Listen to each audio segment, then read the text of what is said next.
देखिए स्टूडेंट, तो आज हम यहां पे दोबारा से देख रहे हैं 11th स्टैंडर्ड का बहुत इंपॉर्टेंट टॉपिक। तो आइए चलिए इसके बारे में हम देखते हैं। तो आज का टॉपिक क्या है? न्यूरोमस्कुलर के बारे में हम यहां पे देख रहे हैं। ठीक है, तो आइए चलिए हम देखते हैं न्यूरोमस्कुलर जंक्शन के बारे में और यहां पे देख रहे हैं मोटर के बारे में। ठीक है भाई, आइए चलिए। तो मैंने यहां पे लिखा न्यूरोमस्कुलर जंक्शन। न्यूरोमस्कुलर जंक्शन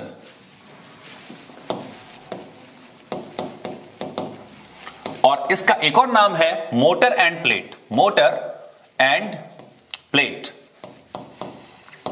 अब देखिए भाई, हम यहां पे देख रहे हैं कि आज मसल कॉन्ट्रैक्शन का मैकेनिज्म कैसे होता है। तो वो इंपॉर्टेंट टॉपिक है आपके लिए, क्योंकि आपके एग्जाम में बहुत बार ये क्वेश्चन आता है कि एक्सप्लेन करें मसल कॉन्ट्रैक्शन का मैकेनिज्म। तो आइए चलिए इसको हम देखते हैं। जैसे कि फॉर एग्जांपल आप जानते हैं कि एक जो न्यूरॉन होता है, जैसे कि ये एक न्यूरॉन है, ये एक क्या है? न्यूरॉन है। अब ये इसका क्या हो गया? ये हो गए इसके सिनेप्टिक नॉब और ये हो गए सिनेप्टिकल वेसिकल, जिनके अंदर क्या भरा होता है? केमिकल भरा होता है, जिसको न्यूरोट्रांसमीटर कहा जाता है। ये हो गया एक्सॉन और ये हो गया क्या? Cell body. और ये क्या हो गए? इसके डेंड्राइट्स। ये क्या हो गए? डेंड्राइट्स। अब आप जानते हैं कि ज्यादातर बार न्यूरॉन जो सिग्नल देता है वो दूसरे न्यूरॉन को देता है। इसका मतलब यहां पे भी एक क्या होगा? न्यूरॉन ही होगा। यहां पे भी क्या होगा? एक न्यूरॉन ही होगा।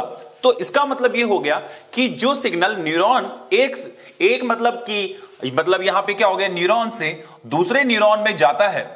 ठीक है, एक यहां पे सिग्नल एक मतलब न्यूरॉन से दूसरे न्यूरॉन के पास जो जाता है, एक मतलब ये कंडीशन है। और जो दूसरी कंडीशन होती है उसके अंदर क्या होता है?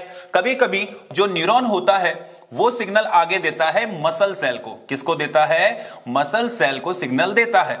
अगर एक न्यूरॉन आगे सिग्नल दे रहा है मसल सेल को, तो उसको बच्चे क्या बोलते हैं? Neuromuscular junction. देखिए वर्ड को समझिए। न्यूरो मतलब न्यूरॉन और मस्कुलर का मतलब हो गया मसल। इसका मतलब जब सिग्नल जाता है एक न्यूरॉन से मसल सेल के पास में, तो इन दोनों के बीच में जो जंक्शन बनता है that is known as neuromuscular junction. Neuromuscular junction.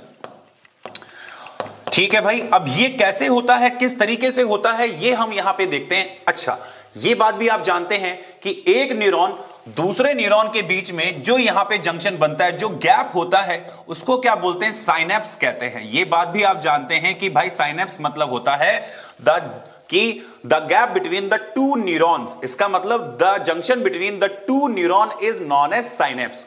But कभी कभी क्या होता है, एक जो न्यूरॉन होगा वो आगे सिग्नल देगा मसल सेल को, और उस मैकेनिज्म को हमने क्या बोला? न्यूरोमस्कुलर जंक्शन बोला है। ठीक है भाई, अब हम आगे देखते हैं कि यहां पे किस तरीके से ये प्रोसेस होता है। अब मैंने यहां पे लिखा फॉर एग्जांपल, यहां पे एक क्या है? न्यूरॉन है। तो ये इसके साइनेप्टिक नॉब स्ट्रक्चर हो गया। साइनेप्टिक नॉब स्ट्रक्चर हो गया, जिसके अंदर ये साइनेप्टिकल वेसिकल्स होती हैं। तो मैं यहां पे लिख रहा हूं कि ये है साइनेप्टिक वेसिकल्स। Synaptic vesicles. ठीक है, जिसके अंदर भरा हुआ होता है न्यूरोट्रांसमीटर, जिसको एनटीएम कहा जाता है। न्यूरोट्रांसमीटर मतलब एक प्रकार का केमिकल फील्ड होता है। इसका मतलब जब यहां से मतलब सिग्नल आता है, तो ये जो साइनेप्टिकल नोब्स होती हैं ये यहां पे क्या होती हैं? फ्यूज हो जाती हैं, और ये केमिकल यहां पे बाहर निकल जाता है, जिसको दूसरा न्यूरॉन कैप्चर कर लेता है। उसके मतलब जो दूसरा यहां पे न्यूरॉन होगा उसके डेंड्राइट पार्ट इसको कैप्चर कर लेते हैं। ठीक है भाई, अब यहां पे हम यहां पे देख रहे हैं न्यूरोमस्कुलर जंक्शन। इसका मतलब जब सिग्नल यहां पे आया तो इसका मतलब केमिकल रिलीज हुआ, इसको कैप्चर किया किसी मसल ने।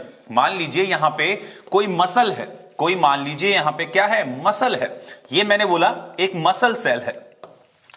अब आपको पता होना चाहिए कि एक मसल सेल के पास में जब सिग्नल आता है, अगर ये मसल स्केलेटल मसल है, अगर ये मसल स्केलेटल मसल होती है, तो हमेशा याद रखें कि जो न्यूरोट्रांसमीटर होता है, जो न्यूरोट्रांसमीटर होता है वो हमेशा एसिटाइल कोलिन होता है। ठीक है, ये बात आपके एग्जाम में बहुत बार यहां पे आती है कि भाई स्केलेटल मसल के लिए हमेशा न्यूरोट्रांसमीटर कौन सा होता है? तो आंसर क्या होगा? Acetyl choline. तो बात याद रखें, एसिटाइल कोलिन होता है। ठीक है भाई, एसिटाइल कोलिन होता है। अब आपको पता है कि यहां पे एसिटाइल कोलिन के रिसेप्टर्स होंगे, इसकी जो प्लाज्मा मेम्ब्रेन होगी उस पे क्या होंगे, एसिटाइल कोलिन के रिसेप्टर्स अटैच होते हैं। अब जैसे ही ये केमिकल रिलीज हुआ जिसका नाम है एसिटाइल कोलिन, तो ये एसिटाइल कोलिन जाके एसिटाइल कोलिन रिसेप्टर से अटैच होता है, एसिटाइल कोलिन से अटैच होता है। तो यहां पे मैं क्या लिख रहा हूं, acetyl choline attach with acetylcholine receptors, ठीक है भाई। अब यहां पे जैसे ही क्या होगा, एसिटाइल कोलिन रिसेप्टर से जैसे ही अटैच होता है तो मसल सेल में क्या होता है, कुछ मतलब क्या होते हैं भाई, चेंजेस होते हैं। बाहर से बहुत सारा सोडियम अंदर आ जाता है, तो यहां पे सोडियम की एंट्री होती है, ये बात आप ध्यान रखें, सोडियम की एंट्री होती है। तो यहां पे बहुत सारा क्या होता है, सोडियम एंटर हो जाता है। इसका मतलब ये जो मसल सेल है अब क्या हो जाती है, डीपोलराइज्ड स्टेट में चली जाती है। तो इसका मतलब मैंने यहां पे लिखा कि ये डीपोलराइज्ड स्टेट में चली जाती है, डीपोलराइज स्टेट में चली जाती है। तो ये बात आप ध्यान रखें कि जैसे ही एसिटाइल कोलिन मतलब क्या, जब अटैच होगा रिसेप्टर से, उसके बाद में क्या होगा कि जो ये सेल है मसल सेल, इसके अंदर क्या होगा, सोडियम आएगा। सोडियम आने की वजह से क्या होगा, सेल क्या हो जाएगी, डीपोलराइज स्टेट में चली जाएगी। उसकी वजह से क्या होगा, कैल्शियम रिलीज होगा।